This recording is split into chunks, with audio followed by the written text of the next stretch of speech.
and he found out that she had no experience.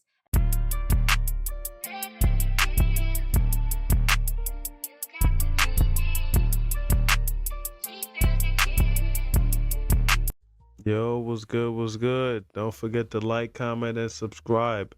Now, this is the type of dude that women be talking about. This definitely one, because to believe that this story is actually real blows my mind every fucking time. Let go.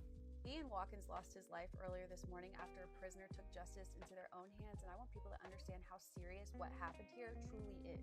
If you don't know who he is, he was in a band called the Lost Prophets in the early 2000s. In 2004, Ian started to essay and groom his underage fans. In 2007, he started to bring them home. There was a 16-year-old girl, and he found out that she had no experience. And he found out that she had no experience. And he found out that she had no experience, and that excited him so much that he decided that night that he was going to take that from her.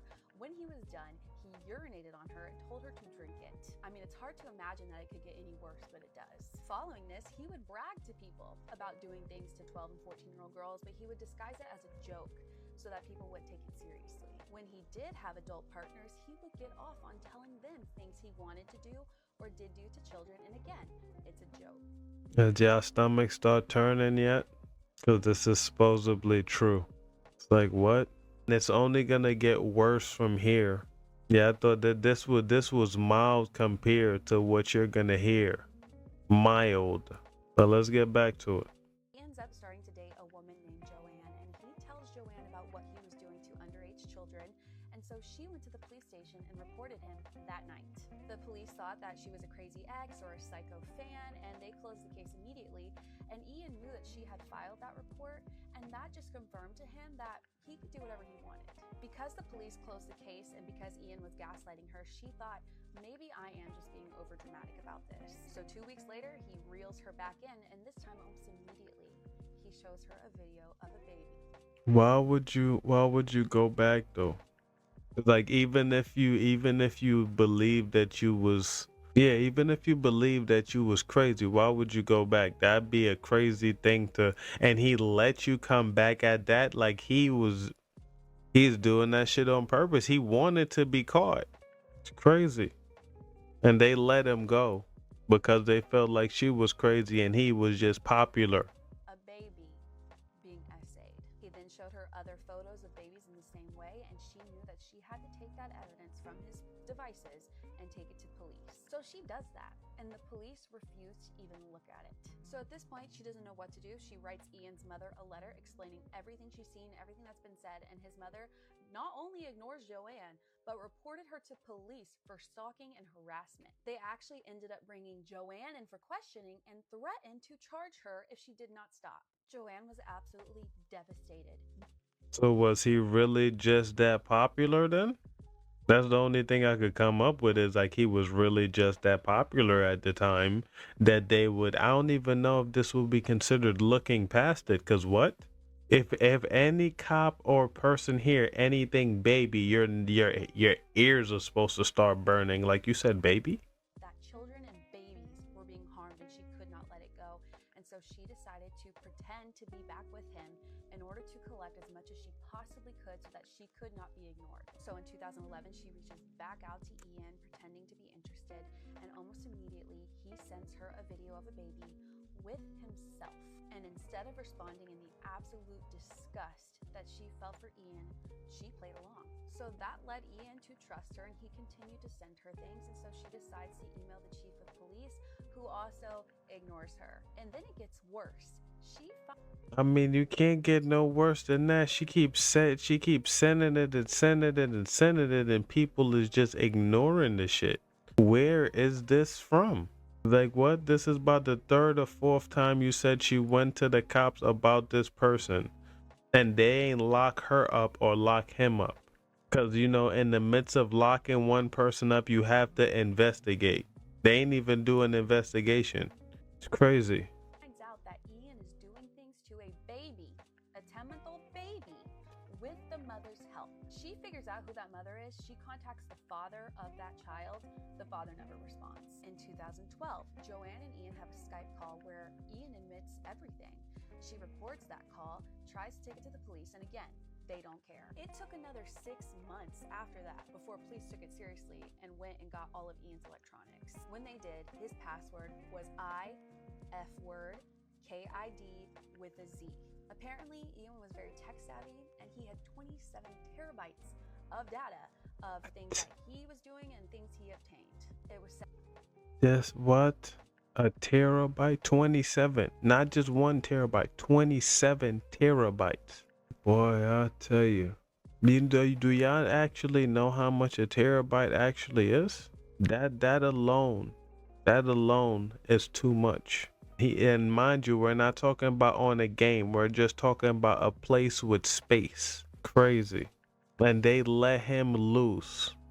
Left him, man. that he filmed basically every encounter that he had. And this man said that he was innocent up until he finally decided to plead guilty. So it's also revealed that at least 2 mothers were doing things with Ian and their children. I honestly do not recommend that anyone read the things that they were saying and what they were doing. Between one of the mothers, there was extremely detailed text about what they were going to do with a 10-month-old baby, and they did it, and they recorded it, and that baby was also exposed to very serious, hard substances. The other mom, they talked about all the same things, however, they didn't record the encounter, and so because of that, she was only charged with conspiracy. Their identities have never been released to protect the children, which I understand. No, fuck that. Fuck that. Lock them up. What? What? To protect you. They better not have them fucking kids ever again. Like, I don't even trust the foster care, but those parents are the worst. It's like, what? How can a man talk you into doing some shit with you and your child? Or how could you talk a man into coming to help you do something with your child? It's like, just think about that. Y'all must be 2 fucked up individuals already and you don't deserve children. Like, every time you have a kid, they should take that kid immediately. Because all it takes is one person to do the same fucking thing again and here you're back. You can how could, I don't even know, bro. Because it's like, yo, I would never be able to trust a person like that ever again. Like, what? You did what with your kid? You allowed somebody to do what and you was watching them do it? But I would love for the world to know exactly who they are because they only got 14 and 17 years. Ian here, he would have been released from prison in the 2040s. However, now he's been released from everything. But let's go back to the BS with Joanne. The police decide to charge Joanne because they say that she knowingly and willingly had all of that stuff saved. She fought for 2 years for her innocence until a jury acquitted her on all charges. And I'm sure you can guess what happened to all the police officers that ignored her at least 8 reports. Absolutely nothing. One of them was going to be in trouble, but they ended up dropping everything. And then the other 3 officers that should have been in trouble, even though they probably would have been dropped too, were already retired.